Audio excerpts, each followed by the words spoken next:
Hello बच्चों, कैसे हैं आप सब लोग। आज जो हम डिस्कस करने वाले हैं वो है 10 या 12 ऐसे सेट्स के क्वेश्चन जो हमेशा आपके स्कूल में पूछे जाते हैं, जेईई मेंस में पूछे जाते हैं। और अगर आप 10 to 12 क्वेश्चन आज प्रैक्टिस कर लेते हैं तो आपका थ्योरी बहुत अच्छा हो जाएगा। देखिए, थ्योरी पढ़ना एक अलग चीज होता है मैथमेटिक्स में, ठीक है। आप थ्योरी पढ़ते हैं, उसका एक अच्छा नॉलेज है, डीप नॉलेज आपको है, बट जब तक आप प्रॉब्लम प्रैक्टिस नहीं करेंगे तब तक आपको मैथ्स कभी नहीं आ सकता है। तो जब भी थ्योरी पढ़िए उसके साथ साथ तुरंत के तुरंत हम क्या करते हैं, प्रॉब्लम्स की प्रैक्टिस करते हैं। तो प्रॉब्लम की प्रैक्टिस करने से दो चीजें होती है, एक तो आपकी फ्रिक्वेंटली जो स्पीड होती है सॉल्व करने की वो बढ़ती है, दूसरा जो भी हम थ्योरी पढ़े होते हैं उसका इंप्लीमेंट कैसे किया जाता है ये प्रॉब्लम्स ही हमें बताते हैं। तो इसीलिए प्रॉब्लम्स बहुत जरूरी है। तो आज हमने इससे पहले वाले वीडियो में पूरा का पूरा सेट कवर किया था थ्योरेटिकली। आज से हम देखेंगे कि हम क्वेश्चन में कैसे उन सारी चीजों को अप्लाई करते हैं। तो इसलिए ये वीडियो जो है वो बहुत इंपॉर्टेंट होने वाला है। आप इस चीज को ध्यान से समझिए और इंजॉय कीजिए। सबसे पहला जो क्वेश्चन है, लिखा है the member of set S. S एक ऐसा सेट है जिसके element x belongs to x is a square of an integer. x जो है वो किसी भी नंबर का स्क्वायर है, बट ये फिक्स है कि वो x क्या होना चाहिए, लेस देन 100 होना चाहिए, ठीक है। आप खुद सोचो स्क्वायर कहां से स्टार्ट होता है। अगर हम बात करें, आप खुद सोचो कि स्क्वायर कहां से स्टार्ट होता है।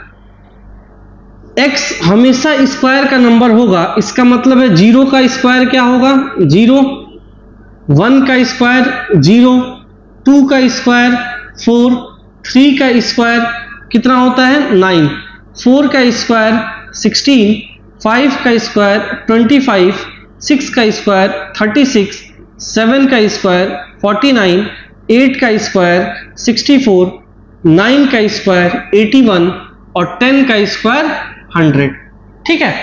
ये हमारे दिमाग में ये चीज पढ़ के आ जाना चाहिए। अब ध्यान से देखिए कि हम S एक ऐसा सेट हमें बनाना है जिसके एलिमेंट जो x है वो क्या होने चाहिए, एक तो इंटीजर होना चाहिए, दूसरा क्या होना चाहिए, x लेस देन 100 होना चाहिए। तो लेस देन 100 वाले में ये तो आएगा ही नहीं। क्या आएगा आंसर, एक तो 9 आएगा, उसके बाद से 8 आएगा, उसके बाद से 7 आएगा, देन 6 आएगा, 5 आएगा, 4 आएगा, 3 आएगा, 2 आएगा, 1 आएगा और 0 आएगा।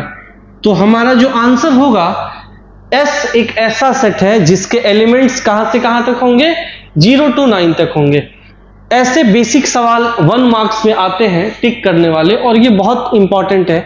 जब तक हम छोटे छोटे सवाल नहीं करेंगे तब तक हम बड़े सवाल को नहीं कर सकते हैं, बहुत डिफिकल्टी आएगा। तो हम पहले छोटे छोटे क्वेश्चंस कर लेते हैं, फिर हम बड़े क्वेश्चंस की तरफ चलते हैं। तो चलिए बच्चों, दूसरा क्वेश्चन पे चलते हैं और क्वेश्चन देखते हैं क्या लिखा है। लिखा है लेट यू को हम बोलते हैं यूनिवर्सल सेट, ठीक है। यू एक यूनिवर्सल सेट है जिसमें 1 से लेके 10 तक नंबर है, ठीक है। P एक ऐसा सेट है जिसके एलिमेंट है 1, 2, 3 और Q है 6, 7। देन फाइंड करना है P intersection Q dash. Q dash का मतलब Q का कॉम्प्लीमेंट, ठीक है। अब आपको एक चीज पता होना चाहिए कि हमें इसको कैसे फाइंड करेंगे। तो P हम लिखेंगे दिस 1, 2, 3।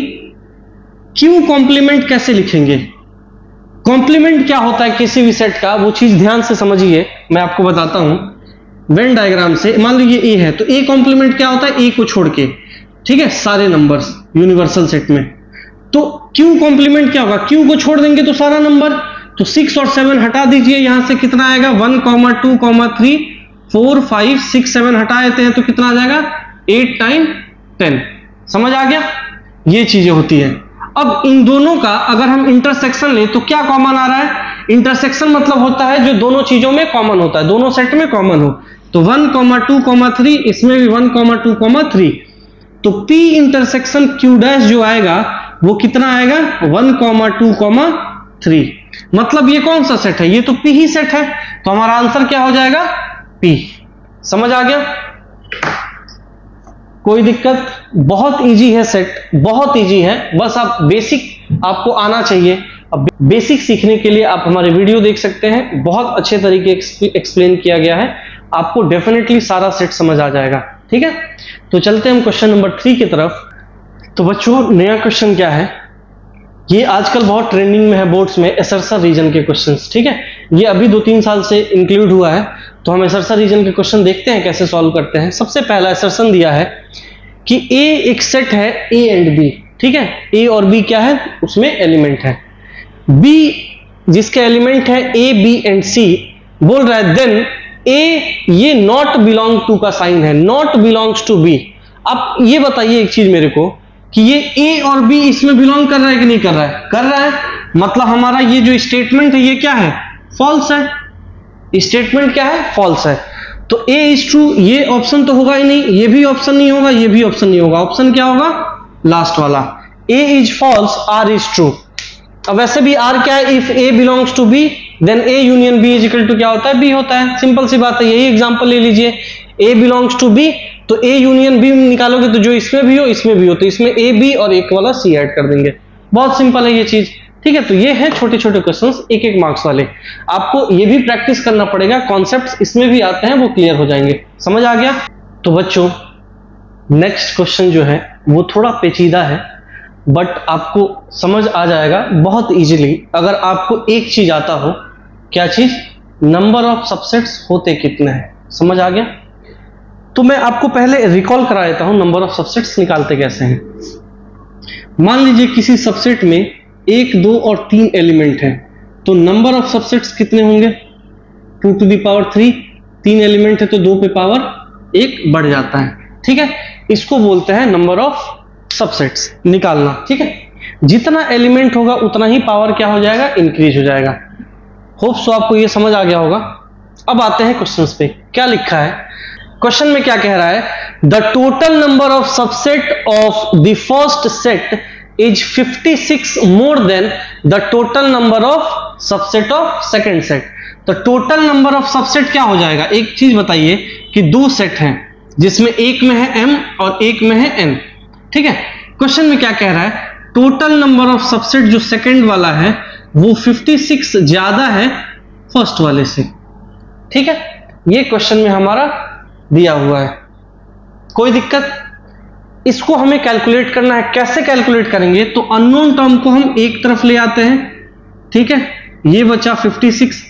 अब ध्यान से देखिए, इस 56 को हम क्या लिख सकते हैं, 2 के पावर में अगर लिखना हो हमें तो 56 को कैसे लिखेंगे, 2, 28, 2, 14, 2, 7। मतलब हम इसको लिख सकते हैं 2 to the power m minus 2 to the power n is equal to 2 to the power 3 into 7। अब हमें n और m की वैल्यू निकालनी है, तो हीट एंड ट्रायल मेथड का आप यूज कर सकते हैं। यहां से हम 2 टू द पावर m अगर कॉमन ले लें तो यहां पे क्या बचेगा, 2 to the power n common लेते हैं। चलिए, तो यहां पे तो n है नहीं, तो क्या हो जाएगा, सब्ट्रैक्शन, माइनस यहां से पूरा बाहर निकाल लिए तो क्या बच गया, 1। और ये किसके बराबर है, 2 टू द पावर 3 इंटू 7। ध्यान से देखिए, ये 2 टू द पावर तो मिल गया, n और 3। इस चीज को अगर हम इसके हिसाब से सेट कर ले तो हमारा काम बन जाएगा। तो हम क्या 7 को ऐसे नहीं लिख सकते, 2 टू द पावर 3 माइनस 1, 2 पर पावर 3 8 होता है, 8 माइनस 1 क्या हो जाएगा, 7 हो जाएगा। कंपेयर कर देते हैं, क्या करते हैं हम, कंपेयर कर देते हैं। तो 2 to the power n is equal to आ गया 2 टू द पावर 3, तो यहां से n इज इक्वल टू क्या आ गया, 3 आ गया। और 2 to the power m minus 1 n is equal to आ गया 2 टू द पावर 3, तो m माइनस n आ जाएगा 3। अभी हमने n का वैल्यू निकाला है तो यहाँ पे भर देते हैं, तो m इज इक्वल टू क्या आ जाएगा, ये उधर जाएगा, 3 plus 3, m is equal to क्या आ गया, 6 आ गया। तो n का वैल्यू क्या है, 3 है, और m का वैल्यू क्या है, 6 है। कितना सिंपल है ये क्वेश्चन, बस वो देखने में ही क्या लगता है, डिफिकल्ट लगता है। अगर आप सॉल्व करेंगे तो बहुत इजीली वे में सॉल्व हो जाएगा। होप सो आपको ये क्वेश्चन समझ आ गया होगा। अगर क्वेश्चन में कोई डाउट हो, आप इस क्वेश्चन को दोबारा से पीछे जाके अच्छे तरीके से देखेंगे, समझ आ जाएगा। ठीक है, तो बच्चों नेक्स्ट जो क्वेश्चन है, ऐसे क्वेश्चंस भी बहुत सारे आते हैं आपके स्कूल में। इसको करने के दो तरीके हैं, या तो आप फॉर्मूला से कर लीजिए या फिर आप वेन डायग्राम से कीजिए, ठीक है। मैं आपको वेन डायग्राम से बताता हूं, क्योंकि most of the time Venn diagram बहुत इजीली सॉल्व हो जाता है चीजों को। ऐसे क्वेश्चंस को आप हमेशा वेन डायग्राम से कीजिए, बहुत इजीली सॉल्व हो जाएगा। क्या लिखा है question, a group of 65 people, 40 likes cricket, 10 likes cricket and tennis both, how many like tennis only not cricket and how many like tennis. सबसे पहला क्वेश्चन पूछा है कि पहला आप ये बताइए कि कितने लोग जो हैं वो सिर्फ और सिर्फ टेनिस पसंद करते हैं, क्रिकेट बिल्कुल भी नहीं पसंद करते। और दूसरा क्वेश्चन पूछा है कि कितने लोग हैं जो टेनिस पसंद करते हैं, अब वो क्रिकेट पसंद करें या ना करें। समझ आ गया? तो हम चलते हैं इस क्वेश्चन को वेन डायग्राम से बनाते हैं। वेन डायग्राम के लिए आपको एक रेक्टेंगुलर बॉक्स बनाना पड़ता है, आप स्क्वायर बॉक्स भी बना सकते हैं, और इसमें जितने चीजें वेरिएबल होता है उतना ही हम गोला बनाते हैं। यहाँ पे क्रिकेट और टेनिस दो वेरिएबल है, तो हमने क्या खींचा है, दो गोला खींच दिया है, ठीक है। कोई दिक्कत यहां तक? अब वेन डायग्राम को भरते कैसे हैं ये सवाल आता है। जो सबसे कॉमन आपको दिखता है पार्ट, जो दोनों में लाइक हो, ऐसा टाइप का कुछ वर्ड दिखे, मतलब ये कॉमन एरिया, ठीक है। मतलब जो ऐसे इंसान जो क्रिकेट भी पसंद करे टेनिस भी पसंद करे, वो कितने लोग हैं, 10 लोग हैं।